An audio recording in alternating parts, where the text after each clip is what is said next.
자, 투자자 여러분 안녕하십니까? 우리가 노력한 것만큼 수익을 가져올 수 있는 거, 이거는 요행을 바라는 것이 아니라 분석을 통한 거죠. 지난주에는 우리가 기사 분석을 잘하자 이런 말씀드렸어요. 저도 빼놓지 않는 부분이 장 마감 후에는 그날 어떠한 기업의 공시가 무슨 내용으로 나왔는지 이 부분을 확인한다라는 거예요. 그러면 이거는 결국에 뉴스 분석과 마찬가지로 우리가 게을리하지 말고 계속 본다면 큰 도움이 된다라는 거예요. 그러면 여러분들 공시가 무엇인지 한번 보면 검색창에다가 전자공시 치면 금융감독원에서 제공하는 다트라는 페이지로 연결될 거예요. 거기서 볼 수 있는 부분인데, 공시를 하게 된 거는 증권 거래에 있어서 공정성과 투자자 보호를 위해서 기업의 주요 내용을 공개적으로 알려주는 거예요. 자, 여러분들 우리 기업 이렇습니다. 이렇게 자본 조달합니다. 우리 이렇게 수주 땄습니다. 보라고 공시를 하는데 안 보죠. 그렇다면 결국에 우리는 반쪽짜리 기준을 본다라는 거예요. 그러면 이 공시에는 정기 공시가 있어요. 이거는 결국에는 분기마다 나오는 결산 보고서죠. 분기 보고서라든가 반기 보고서라든가 결산 보고서가 정기 공시에 해당하는 거고, 수시 공시는 수시로 하는 거예요. 기업의 재무라든가 경영상의 중요한 내용들은 기업들이 수시로 공시하는 거예요. 뭐 감자라든가 증자라든가 액면 분할이라든가 액면 병합, 그 다음에 뭐 소규모 합병, 그 다음에 자금 조달을 위해서 사채 배당, 사채 발행이라든가 배당. 투자자에게 굉장히 중요한 내용들이기 때문에 수시 공시의 내용을 보면 향후 주가가 어떻게 움직일지 여러분들 보다 보면 공시의 키워드만 보고서도 이게 어떻게 될 것인지 알거든요. 그 다음에 조회 공시가 있어요. 이 부분은 뭐냐면 언론을 통해서 뭐 삼성전자가 뭐 만약에 예를 들면 삼성전자가 본점을 미국으로 옮긴다 이런 것들을 했을 때 보도가 나오면 삼성전자한테 이거에 대한 답변을 언제까지 내라는 거예요. 그래서 이제 시장의 풍문이라든가 그 다음에 주요 경영상, 야 얘들이 사채 원리금을 상환하지 못해서 은행에서 기한이익 상실 처리됐다 이런 루머가 돌았을 때 회사한테 이거를 밝혀라라고 하는 것거든요. 그러면 이런 것들 또한 주식 가격이 이유가 없이 급등하거나 급락했을 때 거래소에서 결국에 회사한테 이런 내용이 있는데 여기서 언제까지 공시 이거 공시래다. 이게 이제 조회 공시예요. 그러면 여러분들 공시를 왜 봐야 될까요? 많은 분들이 물어봐요.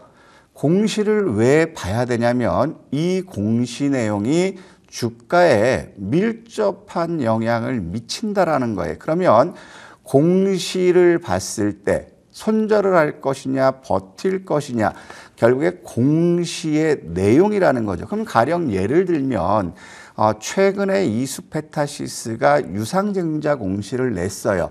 통상 유상증자 공시, 주주배정, 유상증자라든가 주주배정 후 실권주 공모 이런 것들은 단기적으로 주주의 주머니를 털어서 회사의 사업을 영위하는 거기 때문에 시장에선 큰 악재거든요.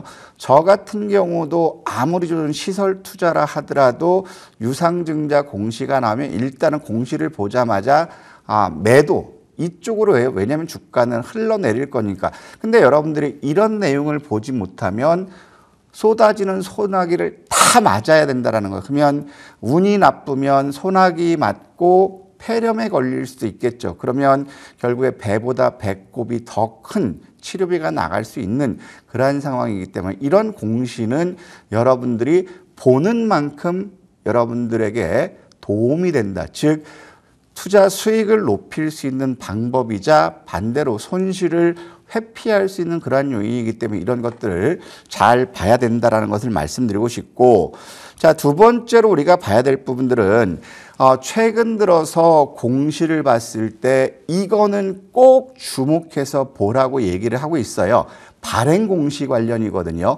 특히 최근에 많이 나온 거는 전환사채, 예전에 신주인수권부사채라고 해서 BW라고 했는데 지금은 뭐 전환사채라든가 신주인수권부사채 같은 개념으로 가죠. 왜냐하면 BW 좀 발행을 거의 안 하니까. 그러면서 또 자본 조달을 위해서 전환상환 우선주를 발행하겠다. 발행 공시를 해요. 그러면 전환사채 발행이 이게 납입이 됐다. 이거는 일시적으로는 호재예요. 하지만 전환사채 발행한 기업들의 향후 주가를 보면 결국에 납입일 주가보다 더 떨어지는 가능성이 굉장히 높아요.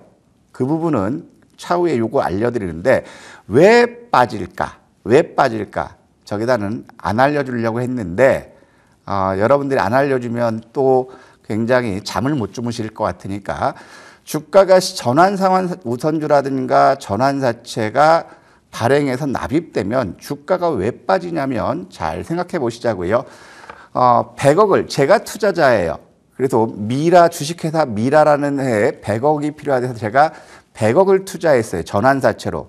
그러면 전환사채에 보면 리픽싱 최저 한도가 있다라는 거죠. 그러면 10,000원에 100만 주를 발행하는 최초 조건으로 해서 전환사채 자금을 투입했는데 리픽싱 한도가 30%로 할인 한도를 정해줬어요. 그러면 7,000원까지가 리픽싱 한도가 되겠죠. 그러면 100억을 투자한 제 입장에서는 100원에 10,000원에 100만 주를 얻는 것이 유리할지 아니면 100억에 130만 주를 갖고 있는 것이 향후 수익을 높일 수 있는지 방법을 생각하면 결국에 제 입장, 발행자 입장에서는 주가가 리픽싱 한도까지 빠져서 리픽싱 한도에서 최종 발행 가격이 확정되는 게 저한테는 유리하죠. 반대로 투자자인 저한테 유리하다라는 것은 그 주식회사 미라를 들고 있는 주주들에게는 결국에 손실이 된다라는 거죠. 그래서 전환사채를 발행한 주식들은 리픽싱 한도까지는 빠질 수 있는 그러한 국면이고 리픽싱 한도까지 전환 가격이 확정됐다면 그 시점에서는 우리가 매수 타이밍으로 잡는 것이 바람직하다. 그러면서 전환사채는 결국에는 부채예요. 부채 비율을 높인다라는 거거든요.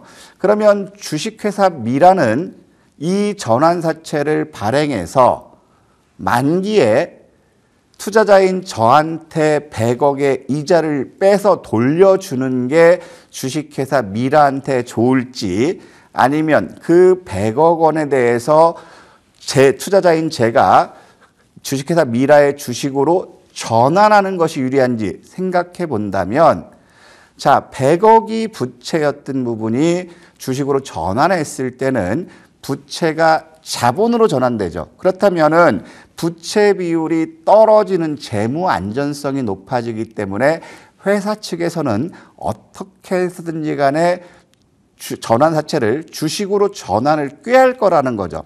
그렇기 때문에 이 전환사채를 가지고 우리가 매수 타이밍을 잡을 수 있는 중요한 포인트가 된다라는 것이고 자, 두 번째로 우리가 봐야 될 부분들은 유상증자예요. 유상증자. 전환사채 보면 전환사채를 볼 때 우리가 체크해야 되는 것들은 뭐냐면 서두에도 말씀드렸던 것처럼 자, 지금 이 전환사채의 전환 시작하는 시점이 언제인지 그다음에 전환사채 만기일이 언제인지 만기일이 지난 시점에서는 결국에 주식으로 전환할 수밖에 없다라는 거예요.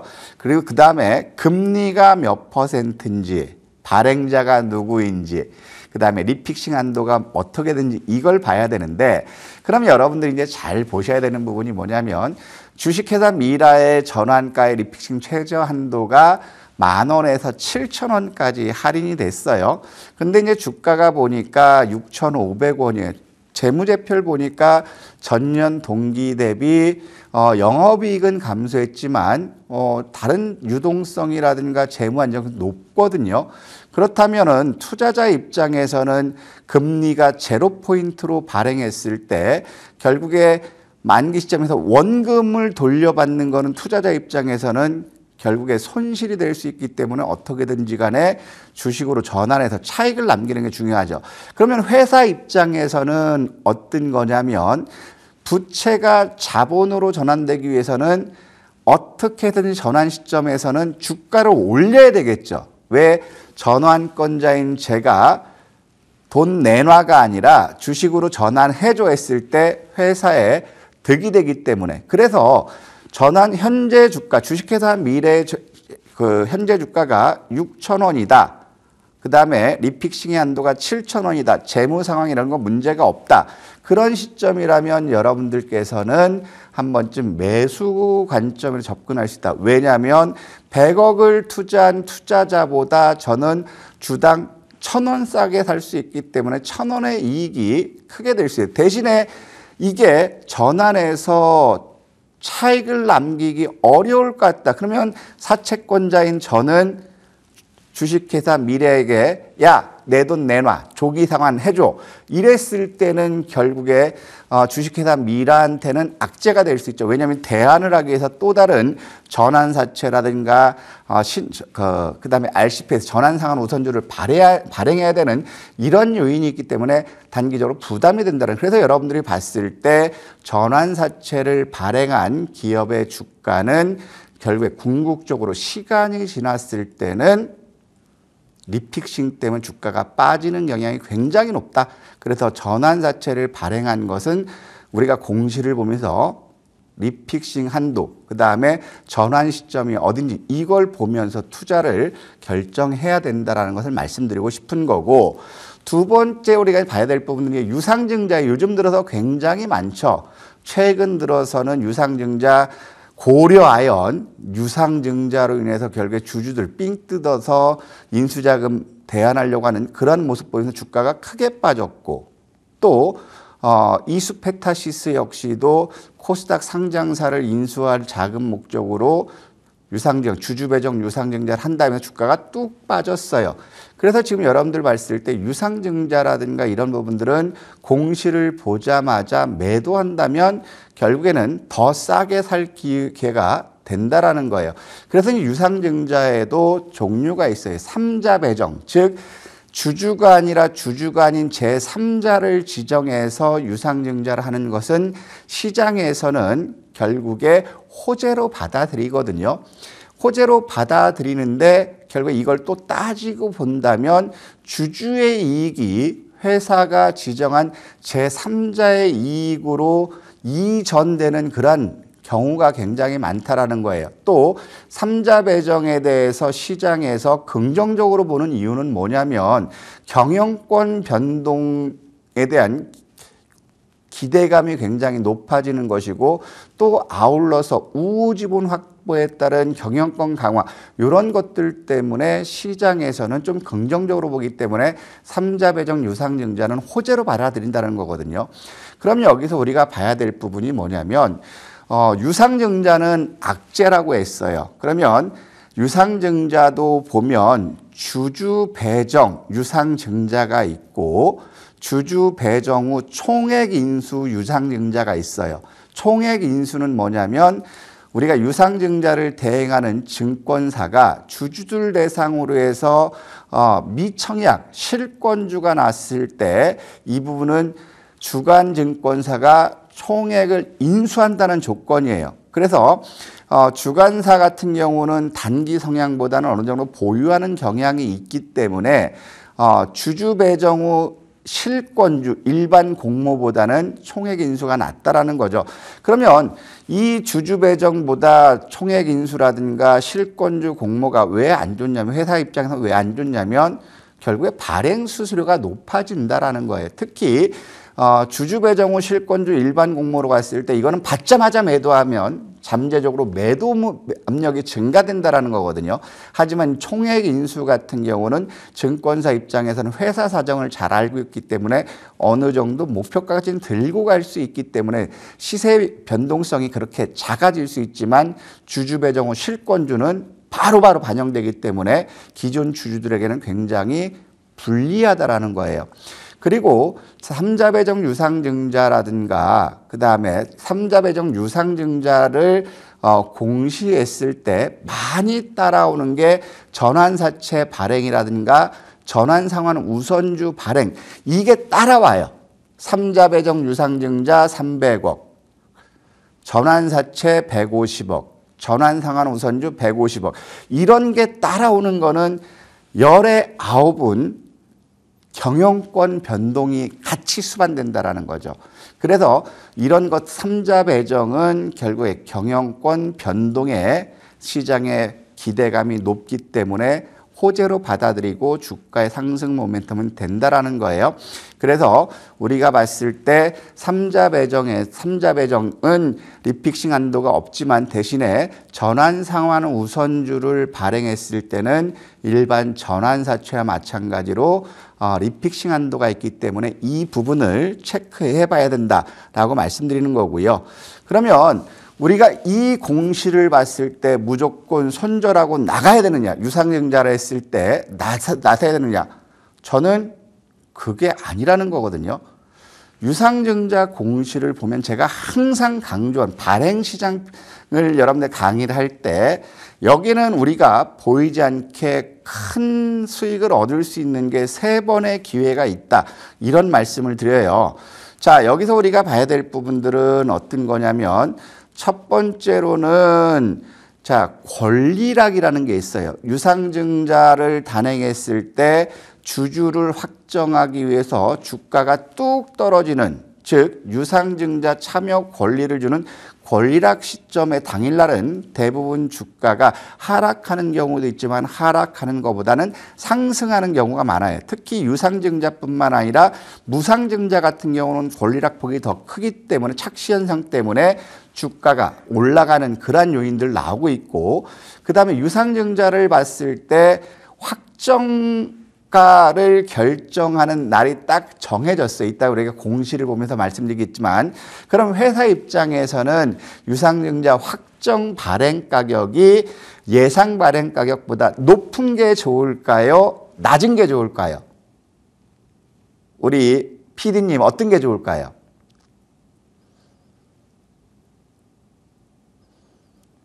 네, 높은 게 좋겠죠. 왜냐하면 5,000원의 예상 발행 가격이 5,000원에 100만 주인데 확정 발행 가격이 5,500원에 100만 주로 간다면 결국에 회사 입장에서는 최초 유상증자보다 10%의 자본이 더 들어오죠. 그렇기 때문에 확정 발행가 2, 3일 전에는 회사 입장에서는 어떻게 해서든지 간에 호재성 기사라든가 수주공시라든가 미래 전략, 사업 전략이라든가 이런 부분들이 나오고 있다는. 그래서 유상증자 처음에 공시를 보자마자 우리가 손절을 한다 하더라도 손절을 만회할 수 있는 시점은 이렇게 보여준다는 거. 그러면 세부적으로 한번 우리가 이제 볼게요. 유상증자를 봤을 때 우리가 이제 세부적으로 보는 것들은 여러분들 자, 이 부분을 제가 이거 아니고 이제 세부적으로 보면 요거예요. 요거 보면 요걸 보면 굉장히 중요한 거예요. 자, 다음 페이지를 보면 우리가 청약일 지금 보면 확정가 2차 그 발행가 확정일까지 2, 3일 전부터 주가가 움직인다고 했죠.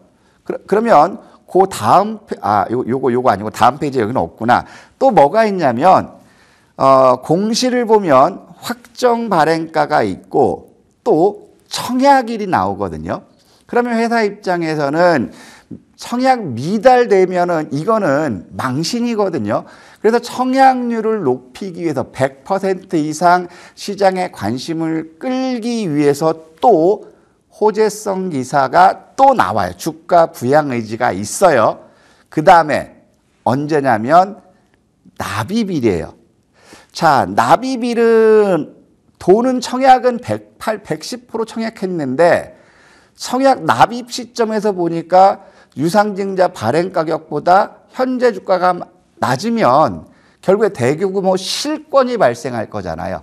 그렇기 때문에 회사 입장에서는 확정 가격, 2차 확정 가격 시점 납입 시점보다는 청약 시점보다는 납입 시점 2, 3일 전에는 굉장히 강한 주사 한 방이 나온다라는 거죠. 그래서 여러분들이 보셔야 될 부분들은 유상증자를 보더라도 우리가 최소 3번의 매수, 이건 저위험이에요. 저위험. 그렇기 때문에 유상증자를 통해서도 여러분들이 매수 관점에서 접근할 수 있는 방법들이 굉장히 많다라는 것을 말씀드리는데, 지금까지 너무 장황하게 말로만 떠들었죠. 그렇죠? 그러면 우리가 이제 하나하나 보도록 할게요.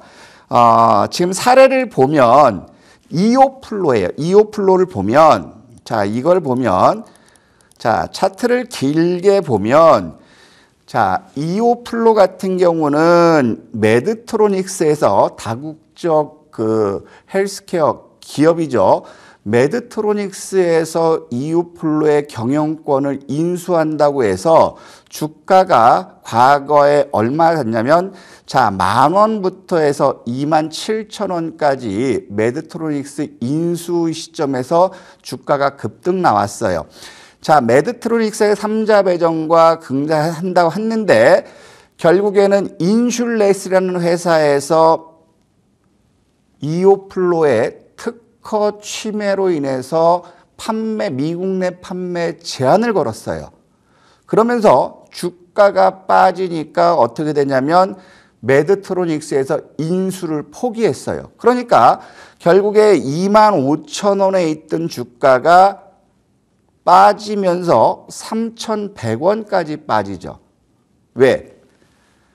미국에 판매도 못하고 특허 소송됐고, 또 이 시점에서 보면 공시를 보면 생산이 중단됐다, 그 다음에 조기 상환 들어왔다, 유동성 악재가 있다, 이런 것들 때문에 결국에 주가가 결국에는 7분의 1 토막으로 빠지거든요.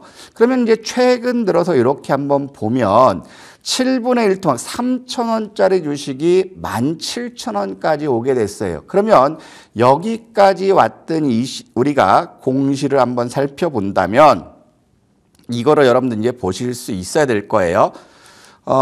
지금 보면 이오플로 같은 경우는 우리가 여기서 이제 보면 최근 들어서 주가 상승했던 시점이 어느 시점이었냐면, 자, 지금 주가가 상승했던 게 2024년 5월이죠. 2024년 5월을 보면 뭐냐면, 이때는 인슐렛에서 특허 침해로 해서 소송 걸었던 부분이 각하됐어요.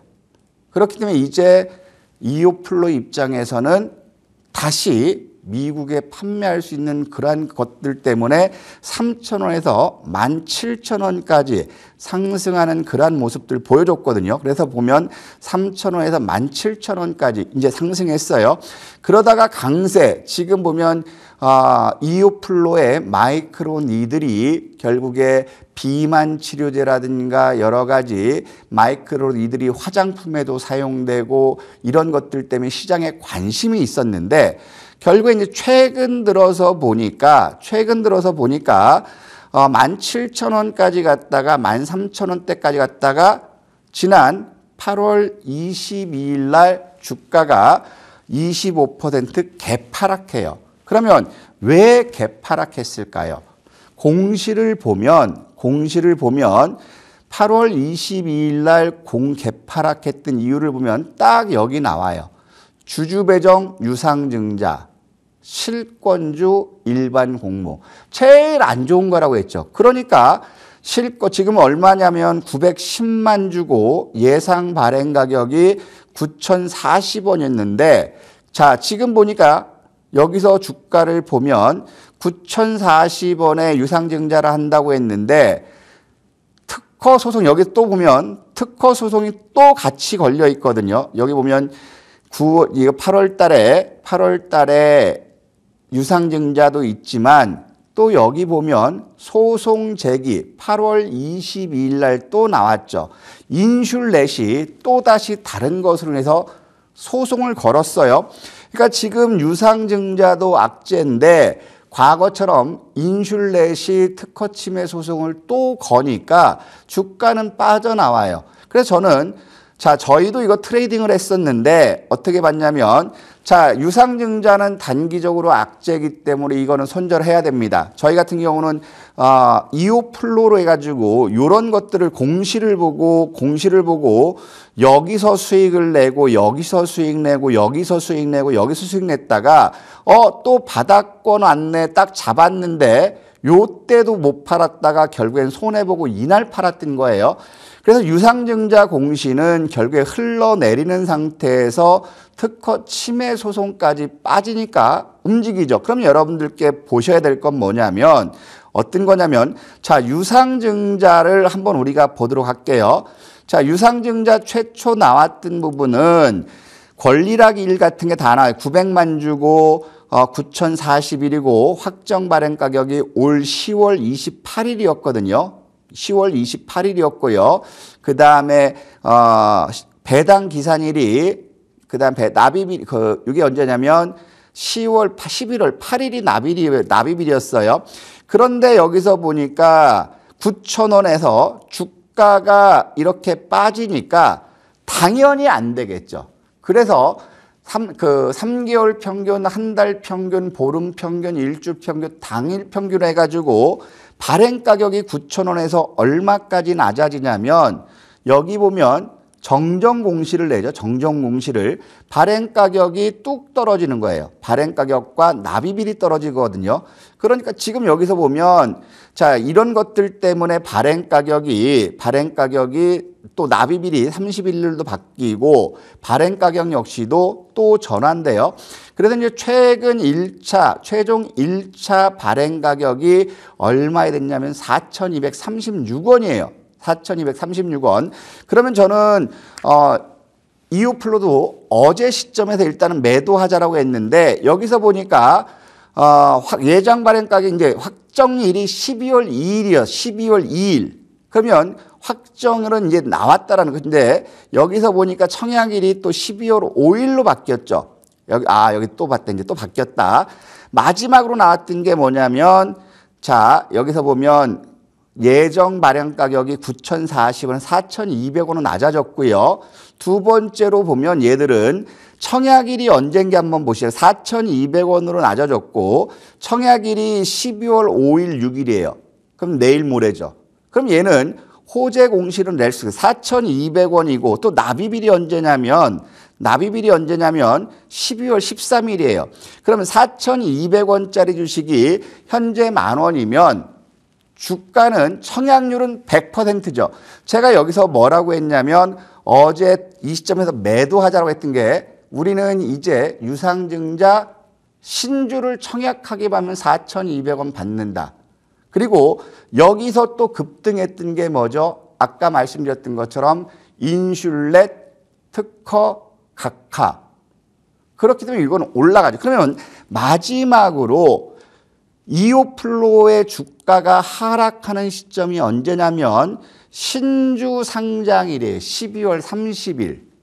12월 30일이면 이거는 이오플로는 주가가 빠진다라는 거죠. 그러면 납입일과 청약일까지 주가는 올라갈 수 있지만 결국에 그 이후에 12월 30일이면 이틀 전부터 팔 수 있죠. 30, 29, 28. 그러면 이때부터는 여러분들 이거는 손을 대면 안 된다라는 거죠. 그래서 우리가 보는 것들은 여기서 권리락까지 받았기 때문에 매수해서 권리락 받았기 때문에 자, 이 주식은 매도하고 유상증자를 청약하자라는. 그러면 이거는 5일 날 청약 공시고 12일 날 납입이면 그 시점에서 한번 올라갈 수 있다. 하지만 그 이후에는 새로운 신주가 나오기 때문에 희석될 때 주가 빠질 수 있다. 그래서 12월 28일 이후로는 당분간 매수하는 게 아니다. 이런 말씀 드리고 싶고요. 오늘 시간 관계상 제가 전환사채는 말씀 못 드렸거든요. 그러면 전환사채로 가져왔던 게 어떤 거냐면 지오리 에너지 한번 보세요. 자, 이거는 공시가 1,000억 전환사채를 발행하는데 원래보다 납입일이 땡겨졌어요. 납입일이 땡겨진 거는 결국에는 주가의 호재겠죠.